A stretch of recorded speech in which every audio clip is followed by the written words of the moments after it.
तो मेरे भारत देश के प्यारे प्यारे बच्चों, आज हम देखने वाले हैं, थोड़ा सा डीप में देखने वाले हैं डिफरेंस ऑफ वेक्टर्स को। ट्रायंगल लॉ से ही देखेंगे, रिजल्टेंट ऑफ वेक्टर की तरह ही देखेंगे। उसके बाद हम ट्रायंगल लॉ से सीधे पैरेललोग्राम लॉ में इंटर करेंगे, वहाँ से फिर हम पॉलीगॉन लॉ में इंटर करेंगे, और पॉलीगॉन लॉ सबका आधार था, इसको हम समझेंगे। तो बच्चों सबसे पहले हम ज्योमेट्रिकल एनालिसिस करते हैं difference of vectors. Difference of vectors पर हम ज्योमेट्रिकल एनालिसिस करते हैं। जैसे कि बच्चों दो वेक्टर दिया रहे, अगर कायदे से एंगल को रिप्रेजेंट करते हुए दे कि दो वेक्टर्स के बीच में एंगल थीटा है, तो ए वेक्टर और बी वेक्टर ऐसे दिया हुआ रहता है कायदे से। ए वेक्टर है, ये बी वेक्टर है। A vector plus B vector तो हम सबको आ गया है। अब हम किस पे बात करने वाले हैं? अब हम बात करने वाले हैं A vector minus B vector. इसका मतलब है बच्चों कि A vector plus minus B vector, या फिर minus B vector plus A vector. हम इस पर जानकारी अब लेने वाले हैं। अच्छी बात है। माइनस बी वेक्टर हम सबको पता है कि बी वेक्टर का अपोजिट वेक्टर है। Very good. अच्छा बच्चों, अगर इसको आप ऐसे देखो, माइनस बी वेक्टर कैसे होगा? माइनस बी वेक्टर का मैग्नीट्यूड बी के बराबर है और डायरेक्शन अपोजिट है। तो क्या हम ऐसा कह सकते हैं, यहाँ पे कि माइनस बी का जो हेड है, वो बी के टेल पे होगा, और माइनस बी का जो टेल है वो बी के हेड पे होगा? भाई साहब ऑब्वियस सी बात है। यहाँ पे अगर ड्रॉ कर रहे हैं आप बी ऐसे, यहाँ पे देखिए आप, अगर आप बी ऐसे ड्रॉ कर रहे हैं तो हम माइनस बी एग्जैक्ट ऐसे ड्रॉ कर सकते हैं। तो मान लीजिए कि हम उसी के ऊपर ड्रॉ कर दे रहे हैं दूसरे कलर से, मतलब बच्चों ऐसे कुछ ऐसे आएगा। अब हम ऐसे ही रिप्रेजेंट कर रहे हैं, देखिए आप, ये हो गया बच्चों माइनस बी वेक्टर, और ये हो गया बच्चों ए वेक्टर। तो अब minus B vector plus A vector, यही तो है ए माइनस बी वेक्टर। मतलब देखो माइनस बी वेक्टर यानी कि माइनस बी के हेड पर ए का टेल है, तो सिंपली अब क्या कह सकते हैं कि माइनस बी के टेल से लेके ए के हेड तक ही क्या हो जाएगा, माइनस बी प्लस ए। यानी यही हो गया बच्चों माइनस बी प्लस ए। इसका मतलब यही हो गया ए माइनस बी। यानी कि अगर इस डायग्राम पे हम देखते हैं यहाँ पर, इस पर, तो हम क्या देख पाते कि भाई साहब ए तो यहाँ था और बी यहाँ था, और ए माइनस बी यहाँ पे ऐसे, यही तो है ए माइनस बी। इसका मतलब है कि दो वेक्टर्स का डिफरेंस अगर हम ट्रायंगल लॉ से दिखाना चाहें तो हम ऐसे दिखा सकते हैं कि अगर दोनों वेक्टर का टेल एक कॉमन पॉइंट पे है, तो जो डिफरेंस होगा बच्चों वो दोनों के हेड को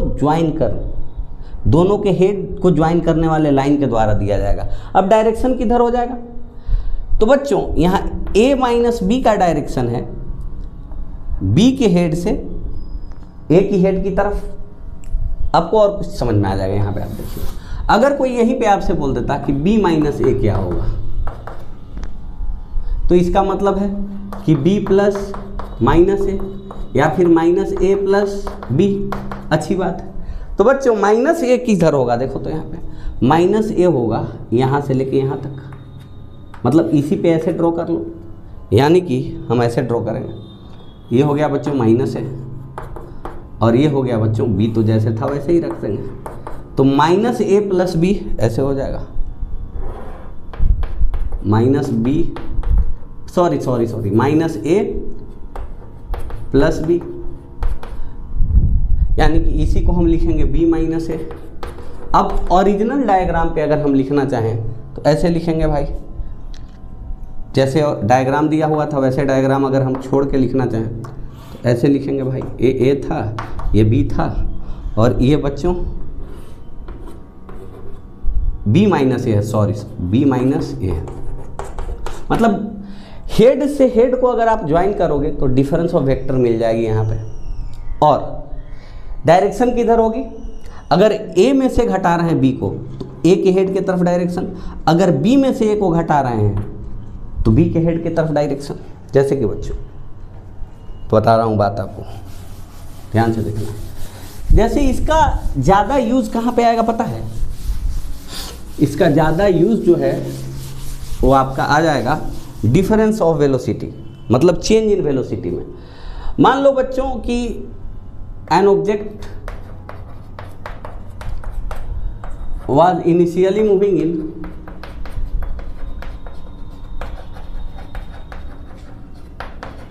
east with speed 10 meter per second.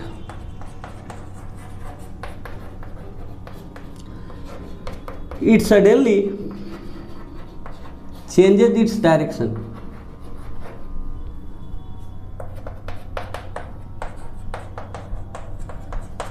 and moves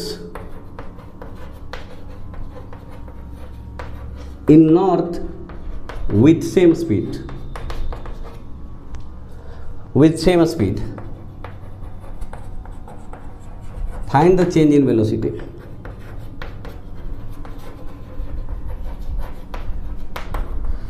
तो बच्चों ज्योमेट्री से यहाँ पे लाइफ थोड़ा अपना इजी हो जाएगा। कैसे इजी हो जाएगा? सॉल्यूशन देखते हैं। इधर मूव कर रहा था, फिर इधर मूव करने लगा। इसको हम एक्स एक्सिस मान लेते हैं, इसको वाई एक्सिस मान लेते हैं। तो इनिशियल वेलोसिटी था अपना कितना बच्चों? 5 आई कैप, और फाइनल वेलोसिटी है बच्चों 5 जे कैप। इसको वाई एक्सिस मान लो, इसको एक्स एक्सिस मान लो। अब तो हो गया लाइफ इजी। तो v final minus v initial क्या हो जाएगा बच्चों? ये यहाँ पे हो जाएगा 5 जे कैप माइनस 5 आई कैप। तो अगर आप 5 जे कैप माइनस 5 आई कैप अगर यहाँ पे एक्स एक्सिस वाई एक्सिस पे बनाओगे तो कैसे बनेगा बच्चों? 5 जे कैप माइनस 5 आई कैप, मतलब कुछ ऐसे बनेगा। ध्यान से देखो, 5 जे कैप माइनस 5 आई कैप। अगर टेल ओरिजिन पे है तो यहाँ पे -5,5 पे आ जाएगा। अच्छा लगा देख के भाई? तो ये बच्चों इनिशियल वेलोसिटी ऐसे, फाइनल वेलोसिटी ऐसे है। अपना रूल क्या कहता है? टेल टेल ज्वाइन कर दो, टेल टेल ज्वाइन कर दो आप। तो इनिशियल वेलोसिटी है, ये फाइनल वेलोसिटी है, दोनों एरो का लेंथ बराबर रखना है क्योंकि मैग्नीट्यूड ऑफ वेलोसिटी मतलब स्पीड बराबर है। अच्छी बात। अब चेंज इन वेलोसिटी ऐसे दिया जाएगा, v final minus v initial. देखो बच्चों डायरेक्शन सिमिलर नज़र आ रहा है, चाहे ऐसे सोल्व कीजिए चाहे ऐसे सोल्व कीजिए, डायरेक्शन सिमिलर नज़र आ रहा है कि नहीं? क्यों भाई साहब? क्योंकि ये दोनों का लेंथ बराबर है तो इस ट्रायंगल में ये 45 डिग्री हो जाएगा। और चेंज इन वेलोसिटी का अगर मैग्नीट्यूड हम पता करें तो चेंज इन वेलोसिटी को ये साइड बता रहा है, ये राइट एंगल ट्रायंगल बन गया है। इसका मतलब है कि चेंज इन वेलोसिटी का यहाँ जो मैग्नीट्यूड हो जाएगा बच्चों वो क्या हो जाएगा? This square under root v final square plus v initial square, क्योंकि ये राइट एंगल ट्रायंगल है। ये v इनिशियल का मैग्नीट्यूड बता रहा है v फाइनल का, यानी कि बच्चों अंडर रूट 10 स्क्वायर 10 है। तो बच्चों क्या है? Initially in east with speed of 10 metre per second same speed, yes. तो 10 है फाइनल, यानी कि 10√2 आ जाएगा बच्चों। और अगर कायदे से देखें तो ये मिडिल वाला डायरेक्शन है 45 डिग्री 45 डिग्री, यानी ये नॉर्थ वेस्ट डायरेक्शन हो गया, यानी कि चेंज इन वेलोसिटी का डायरेक्शन है north west. North west is the direction of change in velocity. देखिए बच्चों एक चीज़ और देखते हैं। मान लो कि कोई ऑब्जेक्ट यूनिफॉर्म सर्कुलर मोशन में है, ठीक है?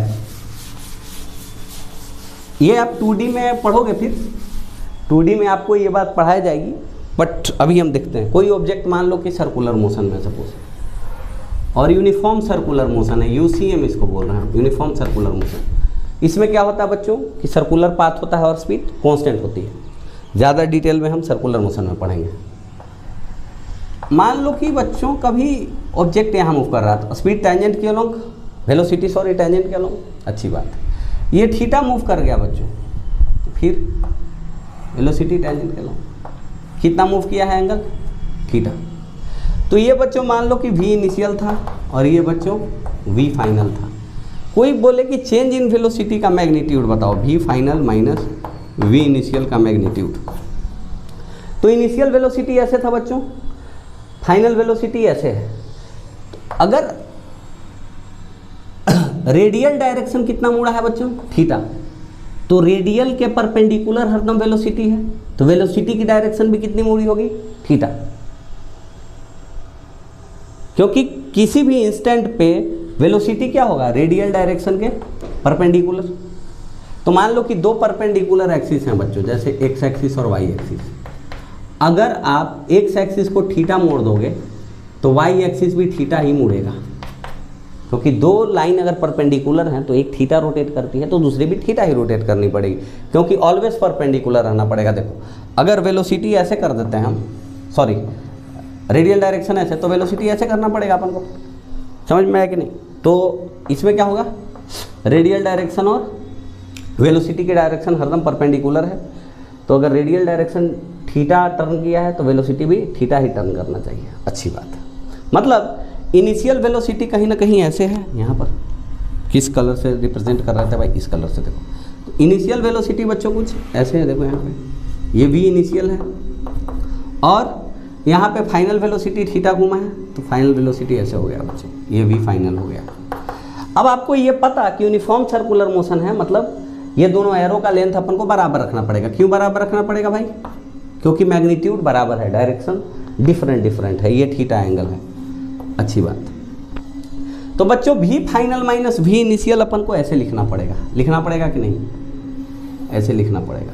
ये क्या दे रहा है बच्चों, v final minus v initial, और इसका लेंथ जो है बच्चों क्या दे रहा है, v final minus v initial, change in velocity का मैग्नीट्यूड, चेंज इन वेलोसिटी का मैग्नीट्यूड दे रहा है। तो चेंज इन वेलोसिटी का मैग्नीट्यूड कैसे लिखेंगे, मोड में डाल देंगे, मैग्नीट्यूड हो जाएगा।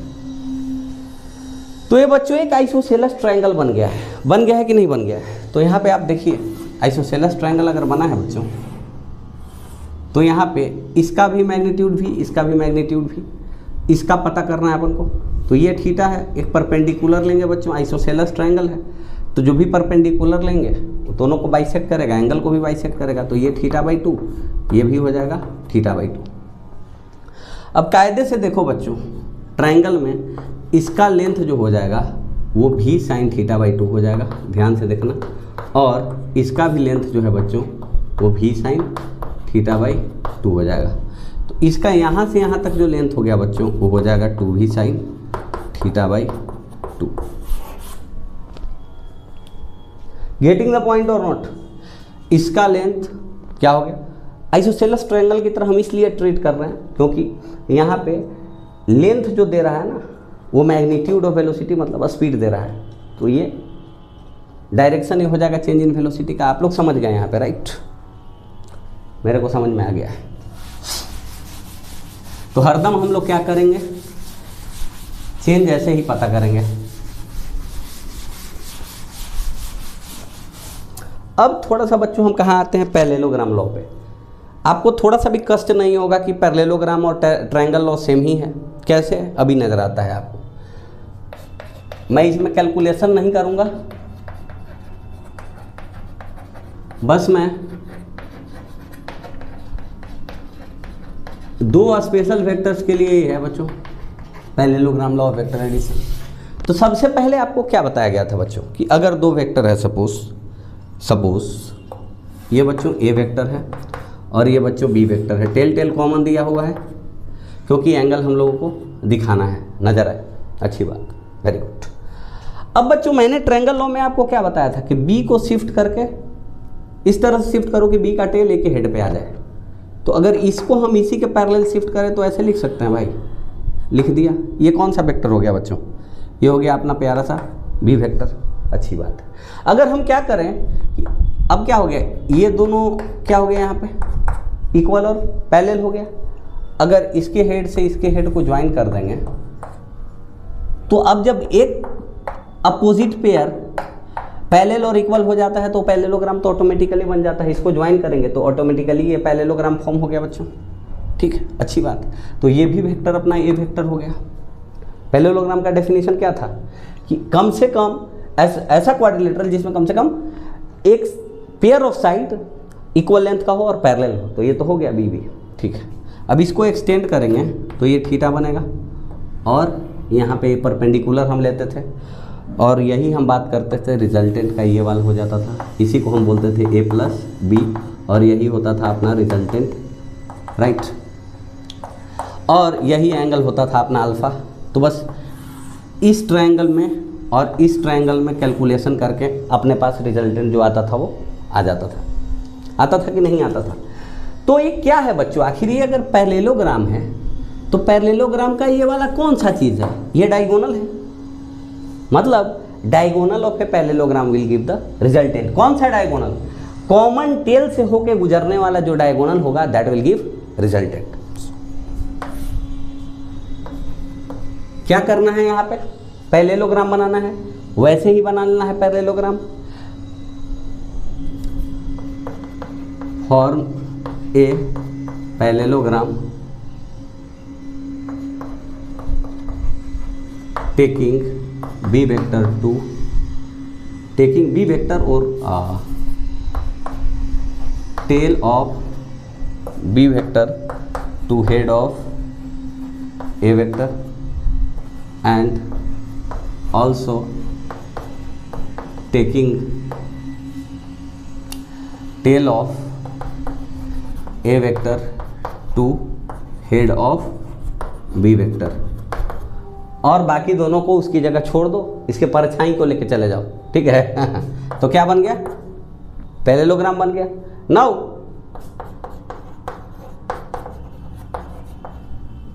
The diagonal passing through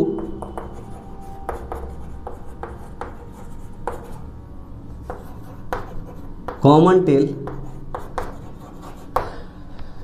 gives the resultant, and the tail of resultant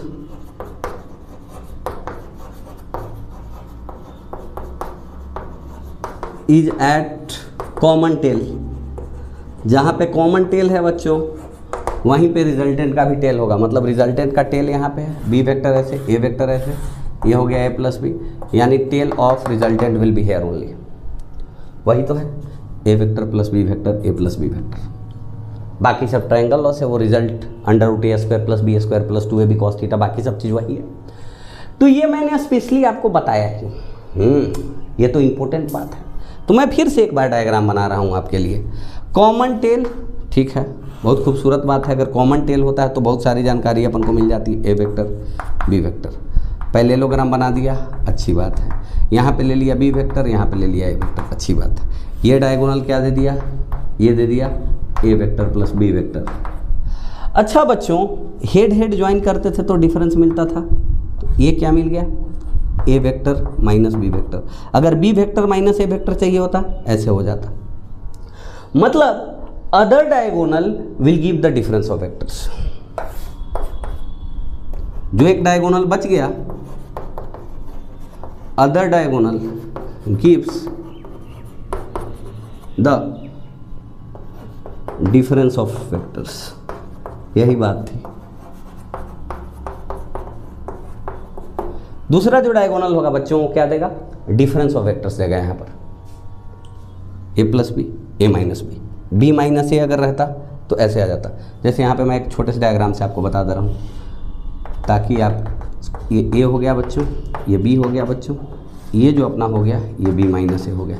अब आपको क्लियर हो गया होगा, वैसे कोई दिक्कत वाली बात है नहीं।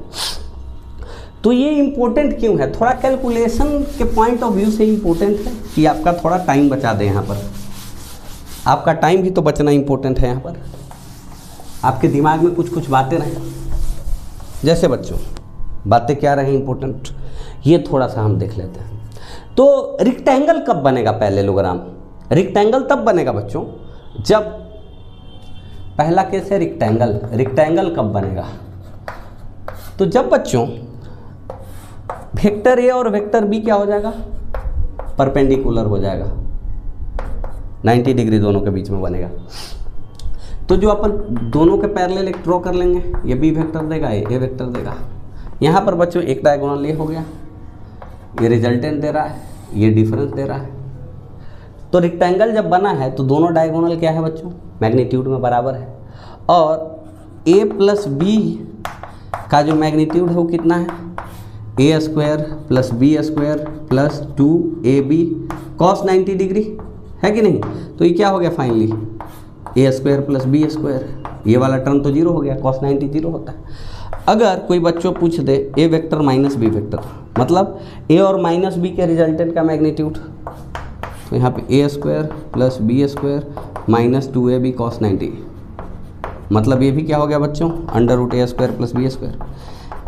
और ऐसे भी अपन को पता है कि अगर अपने पास रेक्टेंगल होता था कहीं, अगर ये लेंथ होता था, ये ब्रेथ होता था, तो इस डायगोनल भी under root L square plus B square होता था, sorry L square plus B square होता था, और ये डायगोनल भी under root L square plus B square होता था।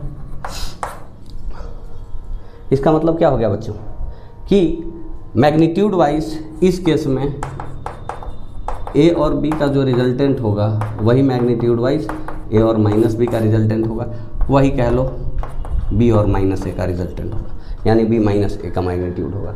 समझ में आया कि नहीं आया, इतना आपको वेरी मच क्लियर है। डायगोनल तो आपको कैलकुलेट करना आता था, खैर अब देखते हैं बच्चों। सबसे पहले हम आते हैं स्क्वायर पे।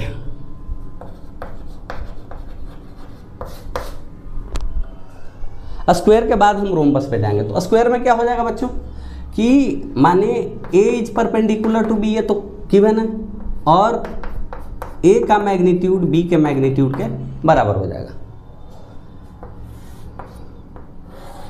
तो हम लोग सबको पता है कि भाई एक स्क्वायर क्या होता है, एक रोम्बस होता है। तो यहाँ पे भी क्या होगा, ए प्लस बी ऐसे और ए माइनस बी ऐसे। डायगोनल चूंकि स्क्वायर भी अपना एक रेक्टेंगल है, तो डायगोनल यहाँ भी बराबर होगा। तो of course A plus B और ए माइनस बी यहाँ पे क्या हो जाएगा बच्चों, बराबर हो जाएगा। यहाँ पे एक चीज़ और होता है बच्चों, स्क्वायर का जो डायगोनल होता है वो क्या होता है, परपेंडिकुलर होता है। तो यहाँ पे हम कह सकते हैं कि A vector plus B vector is perpendicular to A vector minus B vector, मतलब रिजल्टेंट और डिफरेंस ऑफ वेक्टर्स यहाँ पे परपेंडिकुलर हो जाएगा। क्लियर है, बहुत अच्छी बात है बच्चों। रोम्बस देखते हैं थोड़ा सा। हाँ, एक और बात है बच्चों, यहाँ पर एक बात इंपॉर्टेंट क्या है यहाँ पे स्क्वायर में ही, उसके बाद हम रोम्बस पे आएंगे। रोम्बस में भी इससे सिमिलरिटीज ही आएंगी।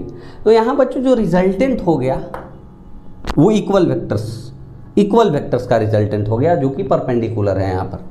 तो बच्चों यहाँ जो रिजल्टेंट होगा वो होगा under root A square plus B square plus 2ab cos theta, ये तो खत्म हो जाएगा, cos 90 बच गया।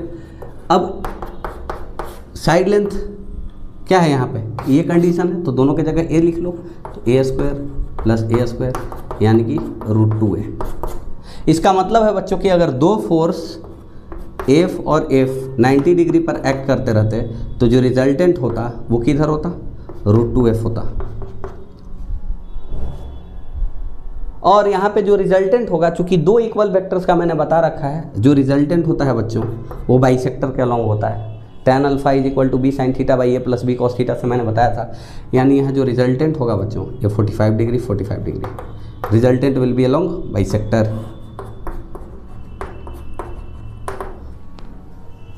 अब अपना प्यारा सा चीज़ है एक रोम्बस डिस्कस कर ले रहे हैं।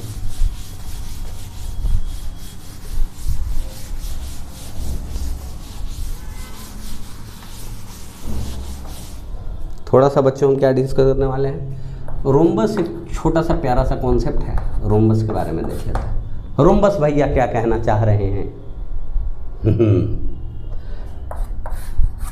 रोम्बस भैया क्या कहना चाह रहे हैं, तो रोम्बस भैया ये कहते हैं कि भाई साहब ए और बी यहाँ पर चारों साइड बराबर, यानी ए का मैग्नीट्यूड बी के मैग्नीट्यूड के बराबर।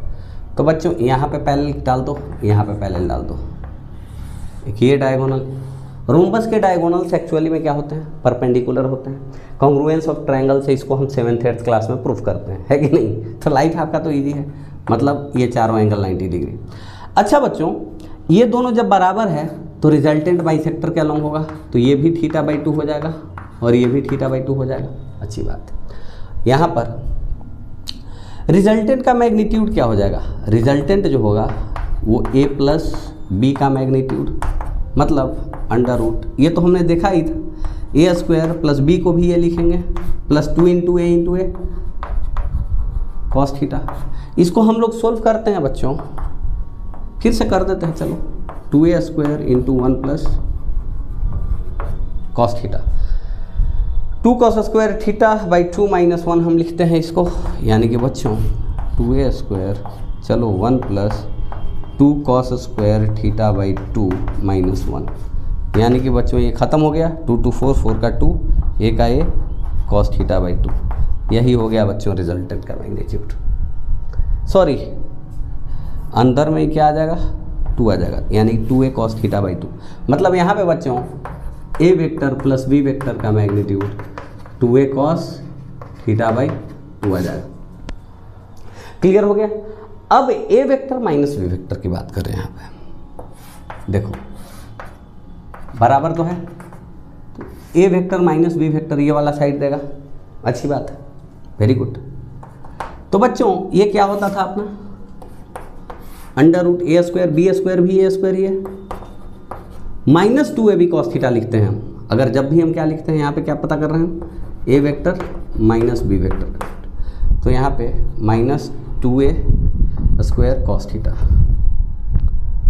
यानी कि बच्चों यहाँ पे अंडर रूट 2a स्क्वायर तो कॉमन में आ गया, 1 माइनस कॉस थीटा।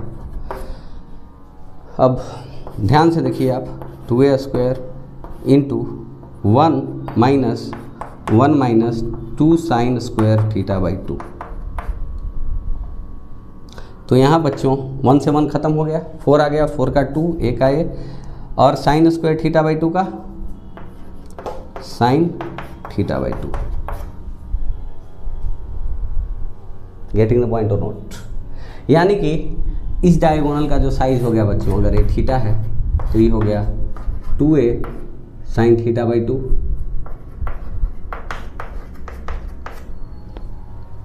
और इस डायगोनल का जो लेंथ हो गया बच्चों, पहले लोग सॉरी इस रोम्बस में वो हो गया 2a कॉस थीटा बाई 2। तो इसको आप याद रखिएगा कि जब भी रोम्बस बनता है यहाँ पर, तो रोम्बस का 2 डायगोनल होता है, एक ऐसा, इसका साइड लेंथ हो जाता है, अगर दोनों का ए साइड है तो 2a कॉस थीटा बाई 2, और एक ये डायगोनल बनता है बच्चों, इसका साइड हो जाता है 2a साइन थीटा बाई 2, मतलब जो हेड को ज्वाइन करने वाला होगा उसका लेंथ होगा 2a साइन थीटा बाई 2, और ये डिफरेंस का मैग्नीट्यूड देगा, ये हो जाएगा रिजल्टेंट का मैग्नीट्यूड देगा, कॉमन टेल वाला डायगोनल, इसका लेंथ हो जाएगा 2a कॉस थीटा बाई 2। ये दोनों चीज़ों को आप नोट कर लें, स्पेशल केस में डालिएगा, का आंसर आ जाएगा।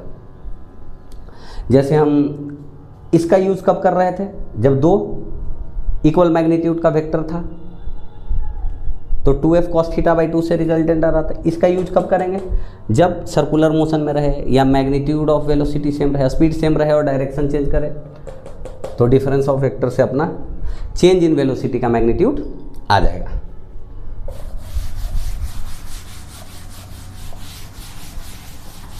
जैसे कैसे, एग्जाम्पल देख लेते हैं बच्चों, फिर से मैं कर देता हूँ। ये डिफरेंस है, ये रिजल्टेंट है, मतलब मान लो एक पॉइंट है, यहाँ पे ऐसे है 10 न्यूटन है, और यहाँ पे 10 न्यूटन है, और दोनों 60 डिग्री के एंगल पे लग रहा है, तो रिजल्टेंट का मैग्नीट्यूड क्या हो जाएगा, F1 प्लस F2, क्योंकि दोनों वेक्टर अलग अलग है, क्योंकि दोनों का डायरेक्शन अलग अलग है, तो इसका जो मैग्नीट्यूड हो जाएगा बच्चों, वो हो जाएगा 2 इंटू, दोनों का मैग्नीट्यूड बराबर है, पैरेललोग्राम बनाओगे तो मैग्नीट्यूड साइड का लेंथ देता है, यानी 10 इंटू कॉस थीटा बाई 2, यानी 2 into 10 into root 3 by 2, cos 30 degree, 60 by 2 angle हो गया 30, यानी कि 10 रूट 3 न्यूटन। मान लो बच्चों कोई ऑब्जेक्ट चल रहा है ऐसे, क्वेश्चन 2 ले लेते हैं यहाँ पे, क्वेश्चन 1 तो हो गया इस फॉर्मूले पे, यहाँ पे लेते हैं कि इनिशियल वेलोसिटी उसकी ऐसी थी 10 मीटर पर सेकेंड, और फाइनल वेलोसिटी उसकी ऐसी हो गई, कितने डिग्री पे बना दूं मैं थोड़ा चेंज कर दे रहा हूँ, दिखाई कर नहीं दे रहा होगा। मान लो बच्चों v इनिशियल ऐसे है 10 मीटर पर सेकंड और v फाइनल ऐसे हो जाता है बच्चों 10 मीटर पर सेकंड। तो ये v इनिशियल था ऐसे और ये v फाइनल है। तो पूछ रहा है change in velocity v final minus v initial क्या होगा बच्चों, ये बात। तो इसको हम कैसे बनाएंगे, अच्छी बात है। ये एंगल दिया है 120 डिग्री, अच्छी बात है। तो पहले टेल को कॉमन पॉइंट पे लाएंगे, वही रूल है अपना, चाहे डिफरेंस पता करो चाहे रिजल्टेंट पता करो, पैरेललोग्राम वैसे ही बनता है। तो बच्चों v इनिशियल ऐसे था, 120 डिग्री है बच्चों। तो अगर पैरेललोग्राम बनाओगे इसको यहाँ लाके तो ऑफकोर्स 60 डिग्री हो जाएगा, यानी कि 60 डिग्री हो गया। यानी कि दोनों के बीच में एंगल कितना है, 60 डिग्री। अब v final minus v initial का जो मैग्नीट्यूड होगा, चूंकि दोनों का मैग्नीट्यूड क्या है 10 10 ही है, तो यहाँ जब पैरेललोग्राम बनाइएगा आप तो रोम्बस आ जाएगा। और ये वाला चाहिए आपको v final minus v initial, तो ऐसे है। तो ये डायगोनल, इस डायगोनल का लेंथ कितना हो गया बच्चों, 2 इंटू a का मतलब 10 मीटर पर second into sine theta by 2 मतलब साइन 60 डिग्री बाई 2 मतलब साइन 30 डिग्री, यानी 2 इंटू 10 इंटू 1/2 यानी 10 मीटर पर second. Magnitude of change in velocity will be change in velocity, और मोड में डाल दिया तो चेंज ऑफ वेलोसिटी का मैग्नीट्यूड। ठीक है बच्चों।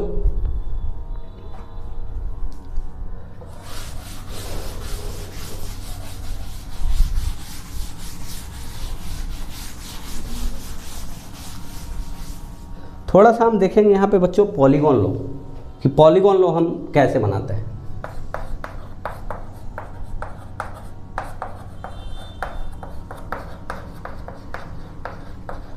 अगर दो वेक्टर रहता है बच्चों अपने पास, दो वेक्टर अगर रहता है तो हम ट्रायंगल लो पैरेललोग्राम लो से काम चला लेते हैं।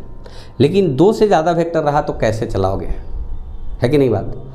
जैसे देखो बच्चों, पहले समझो उसके बाद काम करते हैं। कोई ए वेक्टर दिया है बच्चों, कोई बी वेक्टर दिया है बच्चों, और कोई सी वेक्टर दिया है बच्चों, और कोई पूछ रहा है ए प्लस बी प्लस सी। तो ठीक है, पॉलीगॉन का नाम लिया है मतलब कहीं ना कहीं ये जियोमेट्री को इंडिकेट कर रहा है कि नहीं, ज्योमेट्रिकल इंटरप्रिटेशन की बात कर रहा है। That's nice. नाउ यहाँ पे आप देखो, ए वेक्टर आप ऐसे बनाओगे, अच्छी बात। बी वेक्टर आप ऐसे बनाओगे, अच्छी बात।